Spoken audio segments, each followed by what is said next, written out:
An Applejack episode? With a ton of backstory on several different characters? And Big Mac talking in full sentences? Alright, that's it. The writer of this episode is going on my hug list. Whenever I meet you, Mr. Rapp, you're getting a super big squeeze from Finn the Pony. It's the least I could do. Dave Rapp? Isn't that the guy who is responsible for Newbie Dash and Flutterbrutter? Last thing I remember is that those were rather polarizing. Can I help you? The name is Tricky Fox. Nice to meet you. Do you mind if I join you in this discussion? That all depends if you can answer one simple question. You like video games and popcorn? Yes. Yay, my first player too! Here's your seat, here's your controller, and here's the audience! Wait, what? Oh yeah, my reviews are basically video game live streams, so say hi to the world! Hi, I'm Tricky the Fox. And I'm Finn the Pony, and it's time for Finn Bits.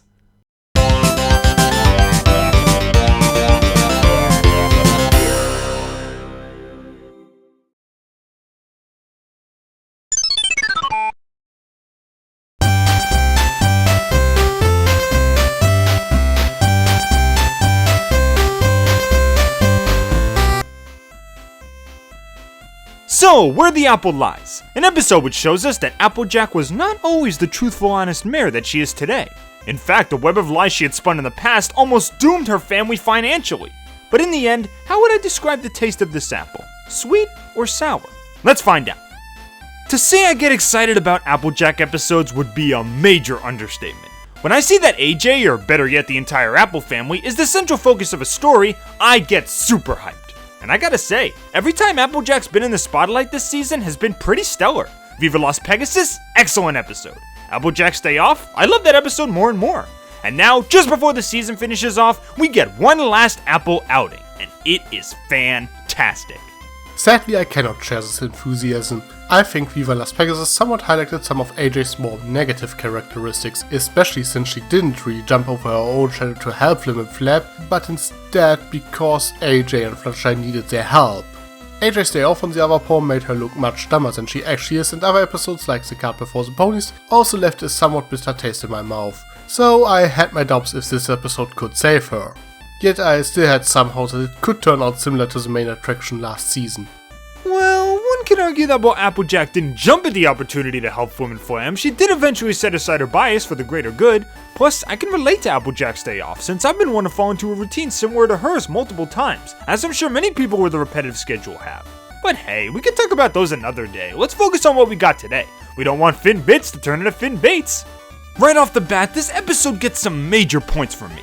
Not only for being centered around backstory, which you guys know I love, but being centered around the backstory of my favorite group of characters in the show, the Apple family. The dynamic between the Apples always feels so genuine, having moments of heart, drama, and even comedy, just like a real family. They're a joy to watch every time they're on screen, and I've been wanting to know more about their family history ever since Granny Smith gave us a little bit of her backstory. And in this episode, she returns to her storytelling ways yet again to give us the tale of Applejack's biggest lie ever. And multiple other little stories on the side, but I'll get to those later.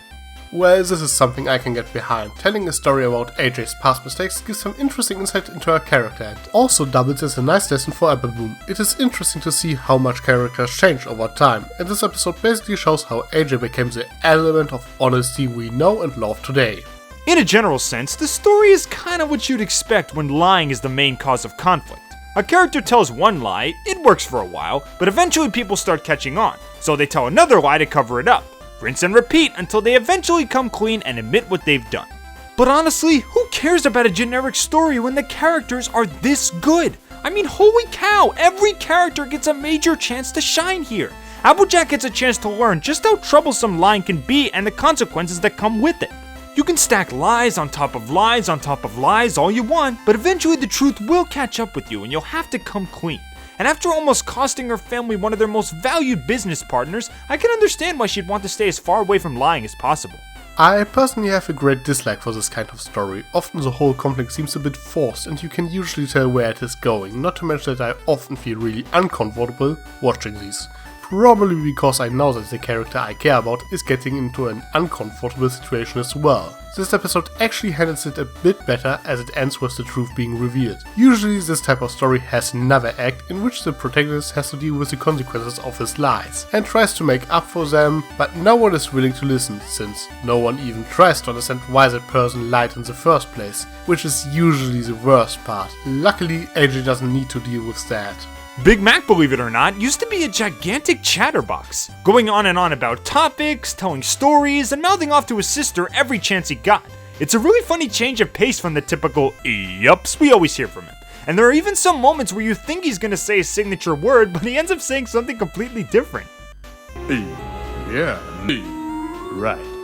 That definitely made me laugh. And in the end, Mac actually learns a lesson of his own, realizing that instead of talking so much, it's actually best to quiet down and listen to others every now and then, since it's just as important to let them speak their minds, and that's why he tends to keep his speech minimal. That's a really interesting revelation. Well, this is actually the biggest issue I have with this episode. Big Mac comes to the realization that he should listen more to others and not force his opinion on them. But there are a couple of problems with that. First of all, he was right all along. If AJ had listened to him, or if he had simply ignored AJ and explained the whole situation to Granny or Filthy, it would have solved everything. Actually, the problem was that he was listening to AJ and went along with her stupid plan. Another thing I noticed is that AJ hated that he was telling her what she was doing wrong while he was too stubborn to listen himself. Young Big Mac basically acted like AJ today, which paints AJ a bit hypocritical. Well, I think what they were going for here was less about Big Mac listening because he was wrong and more about generally having a more open mind. Even before the lie train started rolling in this episode, Big Mac was still very adamant about scrapping any new ideas and simply sticking with what was traditional or what had worked previously. I'll admit the execution was a bit sloppy and it might have misled some people, but I can see what they were going for. Not to mention that it's a really good lesson to learn on its own. This is probably what they were going for, but it really suffers in execution. And I don't know how it was back in the day, but after seeing Applejack's Day Off, I can't really say that AJ's ideas are that great. It would have been more beneficial if AJ actually had a good idea in this episode that was ignored by Big Mac. It boils down to show and not tell. They should have shown why Big Mac should listen to AJ. That being said, I overall liked their dynamic in this episode. They really acted like a believable pair of siblings. Filthy Rich makes a return, and I just gotta say how grateful I am for this character. Oftentimes, men with big businesses or big money bags are often portrayed as either greedy and likable jerks or just straight up villains. Heck, Filthy even got a dash of that in the Equestria Girls movies. Way to screw up another great character, guys. But Filthy is different. Despite his wealth, he's a genuinely likable guy. He's kind, he's helpful, he's fair when it comes to business opportunities. He's a great character. Honestly, bro, I think you could have done way better than that rotten mare you eventually put the ring on. Even the name should have been a dead giveaway. I mean, who names their kid Spoiled Milk? Ugh. Yeah, Filthy is a rather interesting take on the businessman archetype. He is still somewhat greedy and profit-orientated. After all, he knew that Granny had no intention to sell him cider, that's why he basically tricked AJ to make a deal with him instead. So he's not above using some sleazy tactics. Yet still, at this point he was rather young and a bit naive. Probably tried to impress his family. Some might also call him a jerk for threatening to cut every business ties between the two families, but that was somewhat understandable. He had AJ's word, and AJ obviously made excuses as she was unwilling to admit that she was simply not in the position to make decisions like this. So his reaction was actually somewhat understandable. You don't want to trade with someone who lies straight to your face. Not to mention that he probably didn't really mean to actually cut the ties. It was a warning, so AJ understands that she shouldn't lie to him. On a personal level this might come off a bit mean, but since he's a businessman, it was somewhat reasonable. And then there's Granny Smith. I'm just gonna say it right now, Granny's chance to shine at the end of this episode is freaking perfect. She not only asserts her dominance over AJ and Big Mac, but she also makes sure that Filthy keeps ties with the Apple family by giving him a good old-fashioned talking to. The way Granny can just straight up take charge like this really shows why she's the one who knows how to handle the farm. She's a bit old and wrinkly, but she ain't no pushover, and if something's bothering her, she's got no problem with putting her hoof down. Aw yeah! It was awesome to see every main character getting the perfect amount of spotlight as well as the perfect portrayal. I have to agree there. While Granny was already rather old at this point, she still seemed much more youthful in this episode. It was interesting to see a bit more serious side of her as well. She can even order Filthy Rich around. Though admittedly, it was a bit disturbing that she was willing to cut off a pony's leg. Think about it, she was about to cut off Big Mac's leg. I can already see countless dark fanfictions where she actually went through with it. Heck, we even get some cute background gags that subtly give us some details about other ponies' backstories, like this Derpy cameo where she has bandages over her eyes. Are we to assume that Derpy's eye condition was due to some kind of major accident? I'd like to know more about that. And is that the barking mad mare from Read It and Weep? I guess that mental condition must have been something that developed later.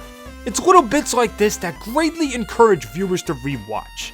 Though granted, this episode is already amazing as it is, so I was planning to rewatch it anyway. Admittedly, I didn't even notice all these small Easter eggs the first time around. This is one of the things I love about MLP. The background can be at times more interesting than the foreground. Anyway, I think this episode is overall quite enjoyable. I like to see another side of Big Mac, and I always like to see Filthy Rich, as he's a rather unique take on an overused archetype. But the execution is quite lackluster at points, and this really annoys me to no end. I wish that I could like this episode more than I do. Where the apple lies only further proves my point that Apple Family episodes are more than worth waiting for. Sure, the story is a little bit on the predictable side, but the characters easily steal the show here. Whether they're learning life lessons, solving problems in their own unique way, or just being themselves, every main character is done perfect justice here, and they all come together to form one memorable experience. If y'all are looking for an episode that's more enjoyable than a cold apple cider on a hot summer day, then you best be checking this here episode out. It truly is a hoot and a half! Yeehaw!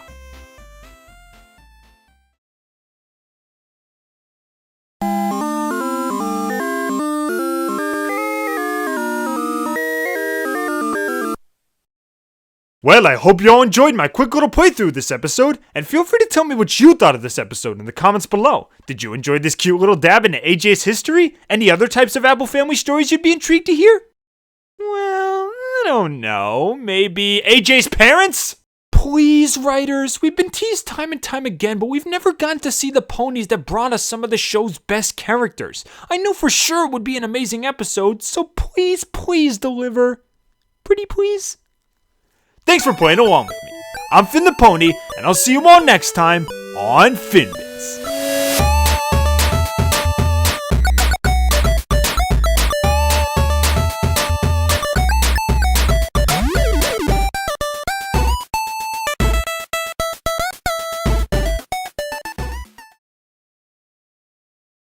Why the you lying? Why you always lying? Oh my God, stop lying.